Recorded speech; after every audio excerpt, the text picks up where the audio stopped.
Rassembler des pièces métalliques, sonder, chaudronner, c'est ce en quoi consiste le métier de soudeur. Pour avoir plus d'informations sur ce métier, nous rencontrons pour vous aujourd'hui M. Imoru Moussa, maître soudeur, pour nous donner plus de détails. Bienvenue sur votre émission Mon métier à moi. Aujourd'hui, ça va le souder.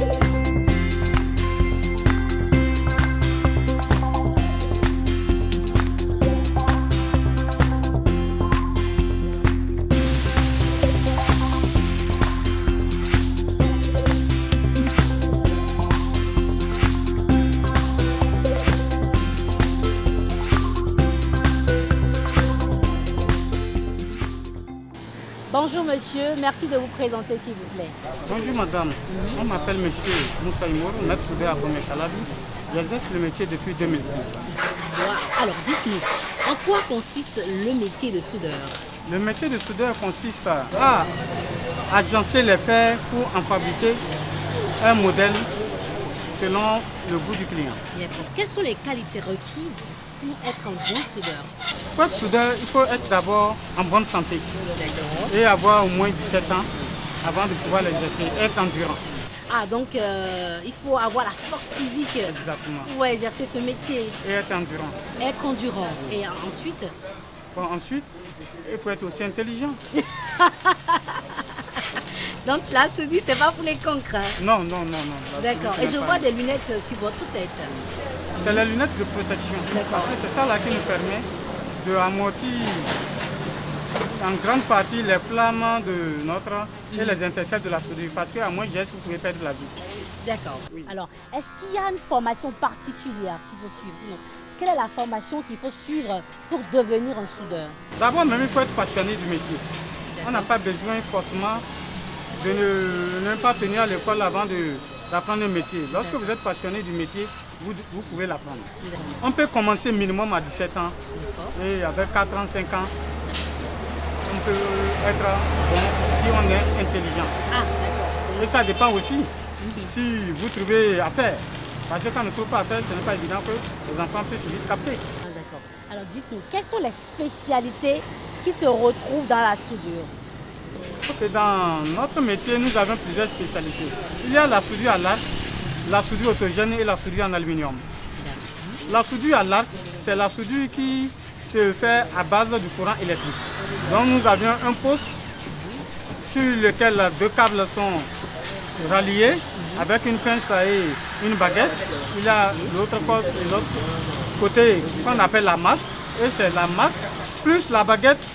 Quand vous les posez ensemble, vous avez une masse qui crache du feu. Et c'est ça qui fusionne le fer. Ok, d'accord. Pour une personne lambda comme moi, il n'y a vraiment pas de compréhension tout de suite. Alors, en ce qui concerne la soudure autogène. La soudure autogène, c'est une soudure qui se réalise sur les véhicules, donc à base de gaz. Donc ça permet de souder des tôles simples qui ne sont pas des métaux très durs. Par exemple, travailler sur le redressement des carrosseries des voitures. Ok. Donc c'est sur ça qu'on Donc ça, a c'est toute une spécialité de soudure. Exactement. Donc les soudeurs qui fabriquent les portes métalliques sont différents des soudeurs qui réparent les carrosseries des voitures. totalement différent. Alors, et en ce qui concerne la soudure aluminium, Oui. voilà. La soudure aluminium s'applique sur les trucs en aluminium, par exemple les carters des motos qui sont en aluminium, c'est des objets en aluminium qui sont de valeur, qui ont pris un coup. Et en ce qui concerne la soudure sur les poteaux électriques, quel type de soudure fabrique ça? Oui. Au niveau de la soudure à l'arc, nous avons plusieurs sortes de soudure à l'arc. D'accord, Il y a ce qu'on appelle la haute soudure qui est une soudure industrielle d'accord. et la soudure qui aspire les besoins du bas peuple. C'est ça que nous faisons ici. D'accord. C'est-à-dire la fabrication des portes, des fenêtres, des lits, un peu de tout. Maintenant, on retrouve encore la soudure qui est chargée d'installer les stations. Par exemple, les citernes des stations, Oui. ça c'est une haute soudure qui demande vraiment assez de gros moyens. Wow. Ensuite, les pylônes et les charpentes métalliques. Et la plupart, nous retrouvons ces charpentes électriques dans les grands garages, les églises, les mosquées, avec des bacs à l'huile. Donc ça c'est la soudure en charpente. D'accord, mais au niveau industriel. Exactement. D'accord. Quels sont les outils que vous utilisez lorsque vous voulez fabriquer un métal? Les outils que nous utilisons ici couramment, nous avons d'abord le pot à souder qui est un instrument incontournable, capital. En dehors de ça, nous avons aussi la meule. Et il nous faut aussi le taux sur lequel il faut attacher le fer pour pouvoir couper l'acier. D'accord. Et dans tout ça, c'est le mètre aussi qui est l'élément le plus utile. Le centimètre. Oui, le centimètre. D'accord. Le voilà. Ah, vous l'avez toujours à votre... Exactement. D'accord, on va voir. Vous prenez les mesures d'abord. D'accord. On remarque souvent qu'il y a des figures géométriques, il y a des carrés, des rectangles. C'est quoi cela? Oui. Lorsque vous avez une forme, par exemple une pop, vous ne pouvez pas avoir une pop qui a une figure géométrique rectangulaire et aller fabriquer une porte carrée. Ce n'est pas possible. Donc, nous tenons compte toujours de la demande, de ce qu'on vous demande exactement et ce que vous voyez pouvoir réaliser. Donc, c'est la forme de ce que vous voyez, c'est ça que vous allez faire. Parlez-nous un peu des difficultés que vous rencontrez en exerçant le métier. D'abord, même quand on finit l'apprentissage pour s'installer, ce n'est pas facile. Oui, ça demande assez de gros moyens. Et lorsque vous arrivez à vous installer, il y a le problème de la clientèle aussi qui est là. Par exemple, au niveau des marchés, nous n'avions pas la chance de trouver les marchés de l'État. Donc c'est tout avec les particuliers que nous essayons de jongler les deux bouts que nous faisons. Les blessures, il y en a de quelle sorte? C'est fréquent, même moi-même la fois dernière, j'ai broyé ce doigt. Bon, c'est arrivé. Vous l'avez broyé? Oui, oui. Ah ouais, c'est vrai. Oh là là. Ça arrive. D'accord. Parce que vous travaillez avec l'électricité. Bien sûr. Quelles sont les incidences qui sont liées à ça? On rencontre plusieurs incidents. Par exemple, au cours du travail, vous êtes en train de couper, le faire avec de la scie ou bien du terrain marteau, ça peut banalement glisser et vous casser le doigt. Et en dehors de ça, nous avions des objets pointus. Il faut avoir des chaussures de protection pour ne pas pétiner un fer pointu pour se faire blesser. Ça fait deux. Troisièmement, avec les clients, il y a d'autres clients vraiment qui ne sont pas du tout souples. C'est difficile, ils veulent de bonnes choses, mais ils ne veulent pas faire sortir l'argent qu'il faut pour réaliser la chose. Donc ça peut amener, lorsque vous maîtrisez votre travail, si ce n'est pas possible, vous pouvez leur dire ce n'est pas possible. Et ne pas se créer des amis. Ça fait partie vraiment de grandes difficultés qui nous fait perdre assez de marché.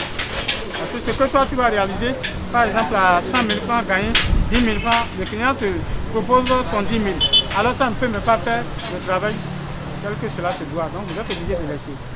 D'accord. Alors dites-nous, est-ce que vous avez un portail que vous fabriquez actuellement? Si oui, à combien combien un portail peut coûter, la fabrication d'un portail? Les portails, ça dépend du modèle et de la qualité du matériel. Quand vous voulez un portail de grande qualité, ça peut vous coûter même à 650 000, 700, 800, même 1 million. Selon la grandeur. Exactement. Mais on peut aussi retrouver les portails de 230 000, 250 000, 300 000 francs. Dans la soudure, il n'y a pas d'affaire de 50 000. Oui, il y a les portes de 50 000, c'est tout juste les petites entrées de 0,80. D'abord, pour fabriquer un portail, en tant que professionnel, vous voyez ce que ce dernier a construit là. Est-ce que ça mérite de lui faire tel portail? D'accord. D'abord, c'est ça. Donc il faut regarder l'architecture de la maison. De la maison. Et proposer le portail digne du nom. Par exemple, quand vous voyez ce portail là, vous-même pouvez toucher ça.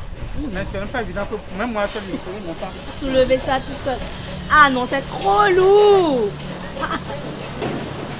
Ok. Ça, c'est un portail vraiment de haute gamme. D'accord. Il y a beaucoup de métal blindé à l'intérieur. Blindé.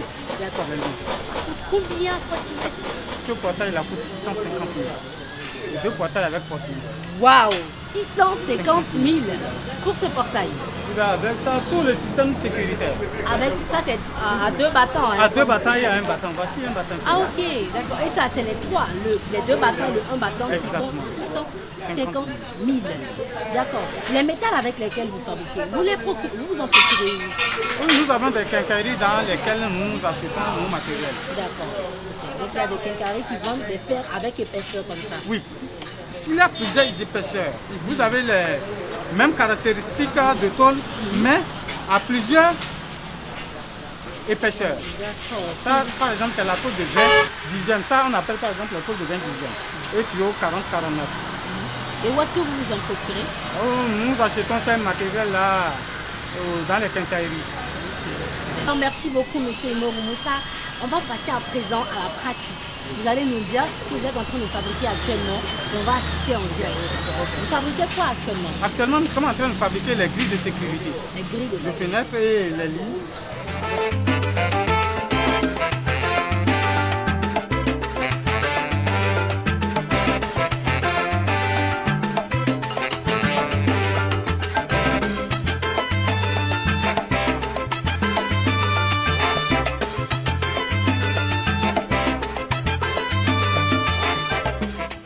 Alors, monsieur Imoru, expliquez-moi ce qu'on veut faire maintenant.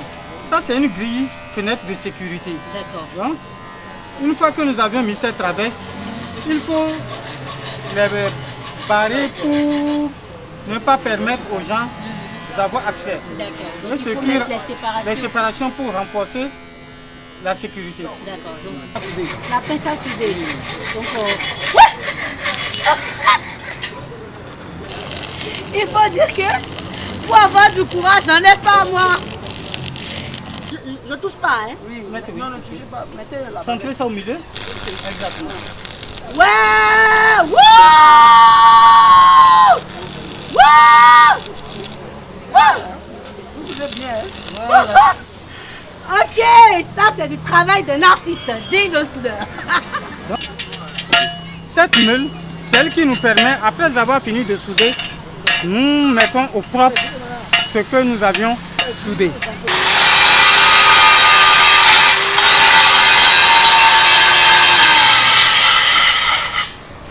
Voilà. Alors monsieur Imoru, dites-nous, qu'est-ce qu'on fait ici? Qu'est-ce qu'il y a ici? Ici, c'est, vous voyez les lits d'hôpitaux. Voilà, les lits d'hôpitaux. Exactement. D'accord. Vous allez voir une particularité, ce n'est pas comme les lits de maison. D'accord. Vous voyez un système qui est là, qui permet, par exemple, de faire plusieurs réglages. Ok. Ça peut descendre selon la position qu'on veut du patient. D'accord. Donc c'est la raison pour laquelle vous avez vu ce système-là est fait. On peut descendre complètement, D'accord. comme on peut soulever, Ok. selon le réglage qu'on veut par rapport à la position du patient. Comment vous avez pu obtenir ça? Nous avons pu obtenir cela par le biais de la forme. Parce que pour avoir ce tarc avec ce matériel qu'on appelle tout carré de 25, D'accord. on ne peut pas le faire à main nue. Donc Ok. il faut forcément mettre le sable dans le tuyau, le tube, pardon, et chauffer, faire un gabarit sur l'étau. Quand le fer se chauffe, c'est par cela qu'on arrive à avoir ce tarc. Cette Exactement, forme-là. cette forme. Ok, on le tourne. Oui, c'est sûr. Ah, ok. En réglant selon ce que nous voulons. Ok, voyez? jusqu'à l'amorti complètement. Exactement. Ok. Alors, qu'est-ce que vous êtes en train de faire là? Oui, nous sommes en train d'allumer le feu pour la porte. D'accord. Et c'est quoi les trucs noirs? C'est le déchet des noix de palme. Ah d'accord, c'est avec ça que vous faites Avec ça, nous la forme. faisons de la forme. Ok. Et vous avez fait quoi avec le fer pour que ça puisse donner le feu là? Oui, le feu nous permet d'affaiblir le fer. Et lorsque le fer est faible, vous arrivez facilement à le manipuler. Super, on y va. Mais là, il faut faire vraiment attention hein, pour ne pas se brûler là. D'accord. Étant donné, vous regardez voir, vous voyez. Il fait chaud. Vous voyez. Donc, c'est ça. Vous voyez, c'est ce que je vous disais. Si nous laissons, c'est fini, nous perdons le fer. Ah, donc- Excusez-moi. Je pense que là, c'est déjà bien, c'est cuit déjà là. Exactement. Ok, donc on donne la forme. On donne la forme. Là. On donne la Ah forme. oui, c'est vrai. À petit Est-ce qu'on four. va pas le perdre, non? Du tout, même pas. Ah, ok. Il est À cuit petit à point. Mais ça, il faut être patient pour le faire pour pouvoir réussir. Ok. Vous voyez? Donc, on le retourne. Ah ouais. Vous voyez? Encore. Encore. Parce que c'est un fer qui n'est pas trop solide. Donc, il faut être patient Ok. pour ne pas endommager. C'est pour ça qu'on dit qu'il faut battre le fer quand il est chaud. Exactement. Alors, pourquoi on n'utilise pas le charbon simplement et puis on utilise les résidus de noix de palme?